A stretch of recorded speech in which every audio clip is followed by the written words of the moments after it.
I'm going to show you a simple 8-step process to implement telemedicine, telehealth into your office. Hi, this is Tim from Cairo Up. You're used to seeing me with an office background. Unfortunately, you get to see the home background today. I live in Illinois, and Illinois has turned into a shelter in place because of the COVID epidemic. Patients are home, doctors are home. We can certainly go in for emergencies still, but for the most part, patients are very reluctant to come into the office and should be for their health's sake. That creates somewhat of a crisis for you and I because we make our income when we're in the office. But anytime that there is a crisis, there's also opportunity. So I'd like to show you eight-step process of how you can work from home.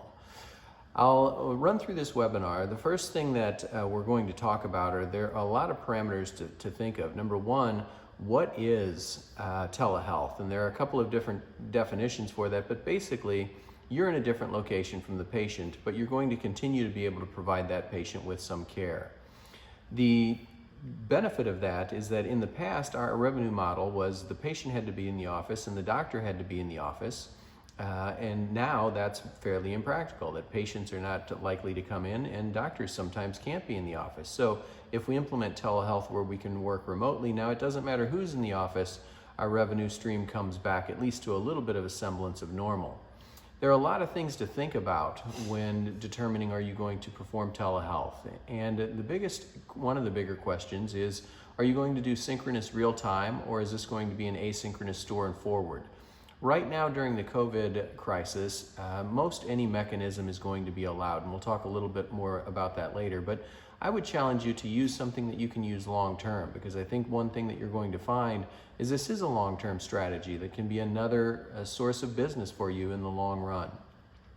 What's the utility of this? What am I going to do on a telehealth call? Well, consultations, brief assessments, but especially recommendations for the patients. That Dr. Steele and I often talk about, if we could just talk to the patient before they came into the office, we could probably prevent about a third of those patients from needing to come in.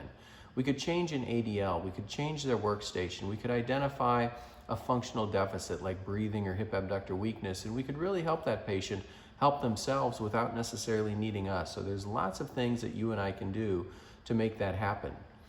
Counseling, according to the CPT definitions, include any of these things, and those are the things that you and I can deliver. We can go over diagnostic results, we can talk about risks and benefits, we can talk about how to reduce risk factors, especially in light of the COVID crisis, and how to educate that patient as well as their family.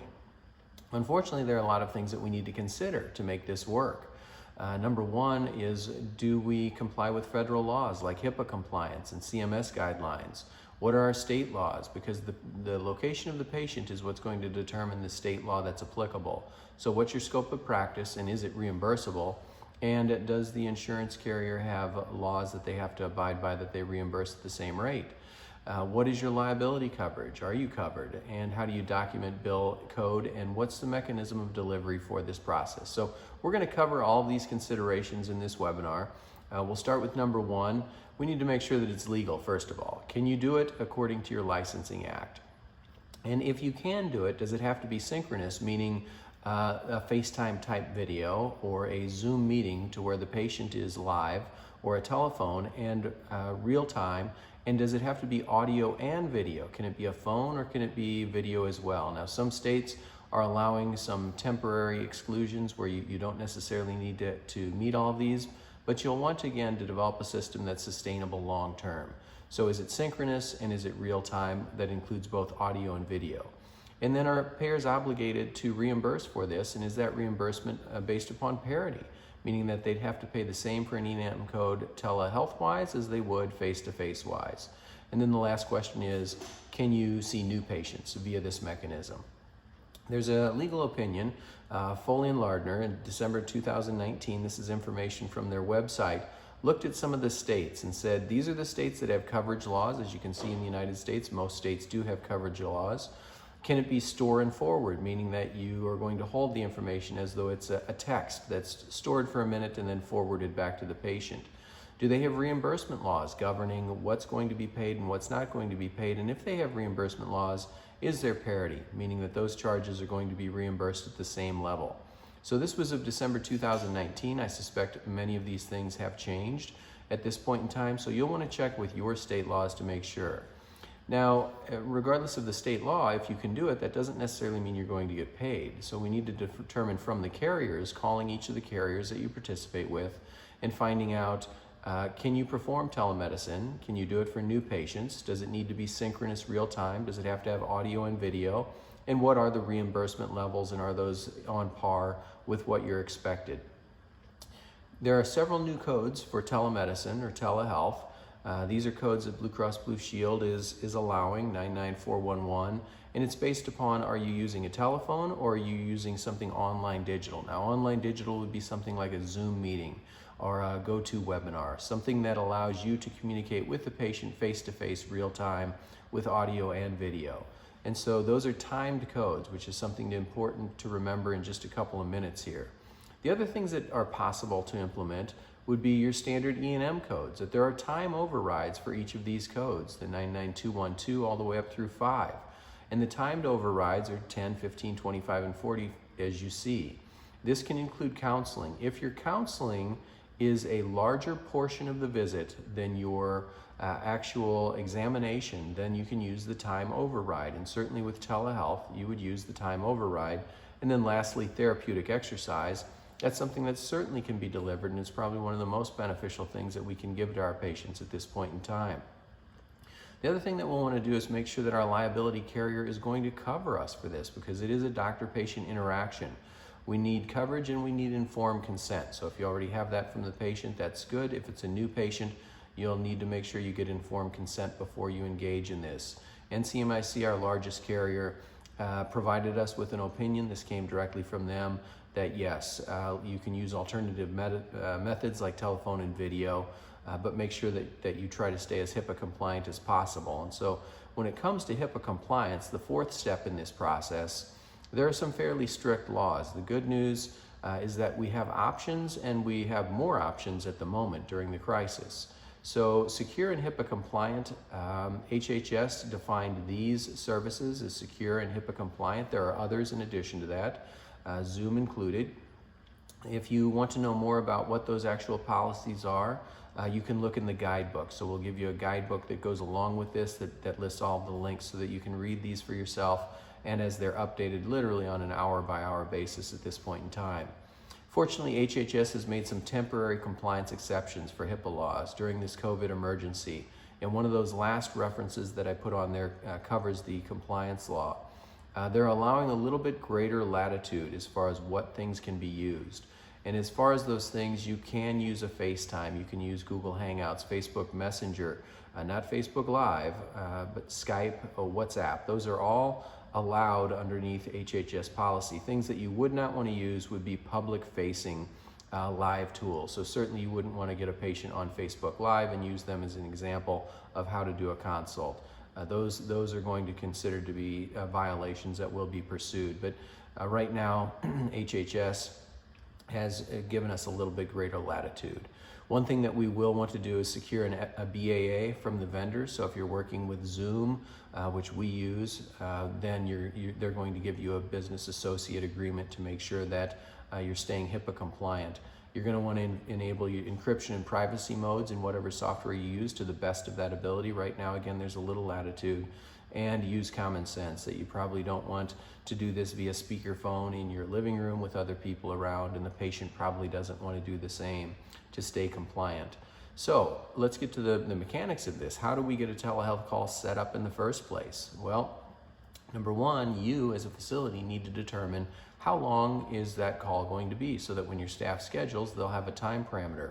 One thing to understand is that almost all of the codes that you're going to be using, in fact all of them, are time dependent. So if you use an existing patient exam with a 10-minute override, and you intend to prescribe exercises as well, which is a 15-minute time code, and in most carriers and most jurisdictions you have to do at least half of that, which would be over 7.5 minutes of that in order to be reimbursed. And again, that's location and carrier specific. Not all carriers will accept half of that time. Most do. But if you said at a minimum you need 18 minutes, then it might make sense to schedule 20-minute consults on the phone in order to be able to do the consult and deliver exercises and make sure that that time is documented. Again, remember that calling patients in your state is going to apply to your state laws. If someone lives in a different state or has temporarily relocated to a different state to live with family or go on vacation, then we need to make sure that we're using the state laws. It's almost impractical to be able to chase down all the state laws, so you're probably going to want to stick with patients in your state. As far as scheduling them, we're going to reach out, and the receptionist is going to ask, does the patient have questions? Because let's face it, they do have questions, and they would like to talk to somebody. You've probably noticed right now that a lot of people are reaching out to you, that you are a rock in your community as far as health and as far as wisdom goes. And so patients and providers are going to reach out and ask for your opinion. Yes, they have questions. We want to let them know that if your office is still open, yes, it's a safe environment. We're taking these precautions. We're wearing surgical masks. We're washing before and after. We're cleaning tables. We're allowing one patient per room. We're taking the temperature of our staff twice a day. And then offering those patients on the phone a telehealth consult for those who don't necessarily need to come in. It's not something urgent, or those who can't come in. As far as the scripts, all of these are going to be in the guide. So I'm going to move through these quickly so the webinar doesn't last too long. But if you have a patient under care, there's a script for that. A patient who is not under care, maybe they dropped out a couple of weeks ago, a script for that. For scheduling, you're going to want to identify that in your EHR with a different color. And we're going to want to send the patient an email. So what I recommend, we use Zoom for this process in our office. Zoom integrates into your Gmail and into your Google Calendar, or it will integrate into other calendars as well. You simply go into the calendar, you'll set up a visit for 2 o'clock on Tuesday afternoon for Sally Smith, and you're going to include her email, and it will send her a link to the meeting if you've incorporated Zoom into your calendar. If you have any questions about that, Zoom can certainly show you how. We would also be happy to show you, and we'll probably put together a short webinar on that. But it's pretty quick and self-explanatory. It's a real nice process. Once it's scheduled in your calendar, everything gets shot out to you and the patient, and it's locked in. You'll probably want to make sure that your calendar has access to the employees who will be updating your calendar for you, and that may mean remote login. We use a product called Log Me In. And Log Me In allows other people to access our desktops from our office, and again, HIPAA compliant. This is an email that we'll send out to the patient. Again, that will be in the guide that goes with this webinar. We'll want to confirm the call with the patient, maybe 3, 4, 5 hours before the call, to let them know, hey, you've got this coming up, to make sure that we're not missing it. And then most importantly, what do we do with the call itself? What's that look like? Because most of us haven't done a lot of these in the past. So first of all, let's make sure that we're staying within our scope of practice. We're not advising the patients on things that are outside of our scope, and that we're adhering to standard of care. That standard of care means that if you would try to bill manipulation, you would probably need to have that face-to-face. It couldn't happen otherwise. And is the advice that you're giving adherent to your current standard of care? As far as the dialogue goes, again, this script is in the guide, so we'll let you skip over that. But we're going to let the patient know that it is challenging times. There are going to be new physical and emotional demands. I'm your healthcare provider, and I'd like to check in to see how you're doing and talk about what we can do to stay healthy. Now, one caveat, some patients are going to like to talk. You know them in the office. You've developed lots of ways to keep them from talking too much in the office. On the phone, it's going to be a totally different game. So we might want to give those talkative patients a little reminder at the start of the call. Sally, I have a hard stop at 12:15 today. If we don't get a chance to cover everything that you want, I'm happy to schedule a second call at a different point, but I'll guide the call so that we can get through this information as quickly as possible and be done by 12:15. So what are we gonna talk about? What are those icebreaker questions? Number one, are you having any musculoskeletal issues? How's the neck pain that you've been having? What's it feel like? What's the pain score on a 0 to 10 scale? Are there any limitations in your activities of daily living? So our OPP QRST for any complaint they have. Talk about their new workstation, because they were used to sitting in an office. Now they're sitting at a counter, kind of like me today at a laptop, and I can feel stiffness in my neck already. So what are the things that patients can do in order to make their workstation more friendly? Are they staying active? Because the shelter in place doesn't necessarily mean that they can't get out and take a walk or go for a run or go for a bike. How's their diet? We've got lots of cartoons and memes coming around about that, but we're probably not going to be eating quite as well, and we're going to have greater access to food. So making sure that patient stays on their diet.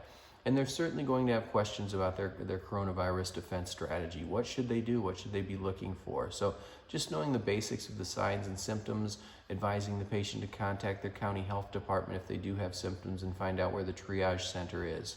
And how are they managing stress? Because let's face it, this is creating a lot of anxiety for lots of people about their incomes, about their future, about their health, about their loved ones. So as far as an evaluation goes, can you do an exam over the phone? Certainly. Not a full exam. It's going to be challenging to perform orthopedic tests. Patients can perform some. They can do a maximum foraminal compression. They can do almost a Kemp's test on their own. We can certainly look at their range of motion, and we can watch that on the video phone, whether it be FaceTime or if we're doing that via Zoom. We can do a postural evaluation. What do they look like when they're talking to you, and giving them advice to make sure that their head is pulled up tall, their shoulders are pulled back. And then a functional evaluation. I want to watch you perform a squat and watching them breathe. As they're breathing, are they breathing from their upper traps and shoulders? Or are they breathing from their belly? And then most importantly, we have to recognize that this is a service that we're providing the patient, that this is something that they need significant benefit from. And just like the service in our office, it has to be something great, something that they'll recommend to other people, not just something that was performed in order to check the box and send a bill to the insurance company. So focus your energies on what can I do to make the most of this visit for the patient. Can we give them ADL advice about their workstation, sleep, lifting, nutrition? We'll give them rehab exercise prescriptions. Certainly one of the most important things that we can deliver to that patient would be an exercise plan of how to keep themselves healthy and how to keep their condition at bay.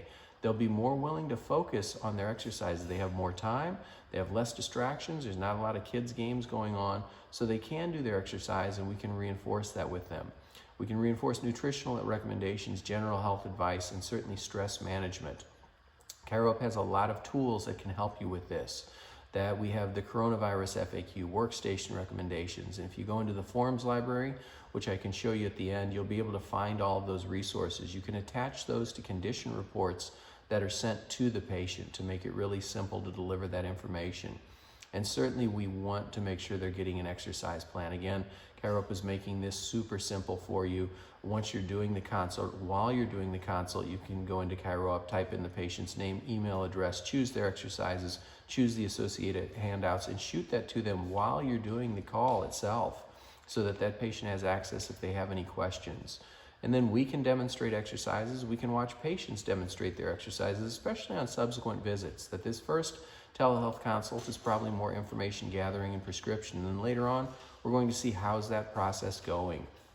And then we have a closing dialogue that we'll want to do a couple of things. Number one, we want to schedule the next call, just like you do in office, but we don't want the staff to have to call them back. We want as few touch points as possible.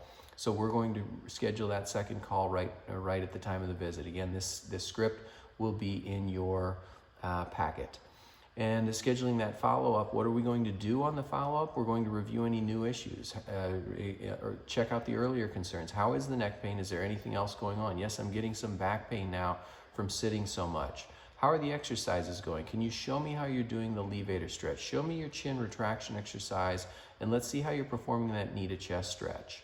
And then modifying and updating any of the things that we've prescribed, and again, scheduling another follow-up. This is probably not something that needs to happen on an every other day basis, but checking in with the patient once or twice a week is a great idea. We also need to make sure we document that any interaction with the patient, just like in the office, has to go into your SOAP note. The things that are unique is your name and location and the patient's name and location. If there were other parties involved, that somebody was holding the phone and that person was accepting that, who else was involved and what was the mechanism? Was this synchronous? Because when it comes to billing, we all know how that goes. So we need to make sure that we're using a mechanism that will be long-term reimbursable. And then we're going to bill. Two things is, number one, item 24B on your 1500 form, you will use code 02 for the place of service. And then if the carrier determines to use the 95 modifier as directed. What are the fees that you're going to use? They're going to be the same fees that you use in office now. While we can't discuss specific fees or certainly set them, these newer codes of 99411 through 423 are time dependent. So we're going to compare apples to apples. I would look at your current E&M codes and say that if you have an exam that takes 10 to 15 minutes, then that's probably where these codes will fall. So just look at the time codes, compare the time codes, and if you don't have the times, you can look at the earlier slide to determine that, and then just match up the time codes. Ultimately, the carrier will determine what's reimbursable and what's not reimbursable, and they'll make sure that they don't overpay you. But for a fair amount, that's how we can do it. Medicare, unfortunately, we still have 3 codes that are covered. Again, that should be changing in the months and years that follow. The old CMS requirement is the patient must travel. That will probably be relaxed, but it really doesn't matter. Medicare is not going to reimburse a code outside of those 3 at present. That doesn't mean a Medicare patient can't be charged. If we send them an ABN, letting them know these are patients who are probably most dependent upon your services and can really benefit from this process. So make sure that they have an ABN form that includes the telehealth service, your charge for that service, and the reason that it's not going to be reimbursed. A couple of simple points of order. Remember that this is a professional doctor visit, so you shouldn't be in your pajamas. You should be in a location that's reasonable. And patients understand it's from home. You may not need to be wearing a dress or tie or scrubs, but it probably is to behoove you to make sure that you look professional. And a private location that's reasonably secure. That this shouldn't be in your living room on a speakerphone, or certainly in the grocery store while being around other people. I'd like to show you where all of these resources live in ChiroUp. On the news feed, you're going to see a post for telehealth resources. If you click on that, it'll open up the whole profile. The other place that you can go is into the forms library under practice resources. If you type in telehealth, you'll open up the telehealth guide, and the telehealth guide has each of the 8 steps as well as all of the codes, the scripts, and everything that we've talked about. The other thing that you'll want to know is the patient handouts. Back into the practice resources form library, patient handouts. When we click on that, you'll see all of the different things that we can deliver to our patients that may be appropriate at this point in time. And the way that you can deliver those is in the condition report. We're going to prescribe a report, put in James sample or whoever the patient is, complete their report, and then down at the bottom, attach PDFs. You'll open that up and attach whichever of those PDFs that you'd like. I hope this helps, and I'll look forward to talking to you again soon. Thanks.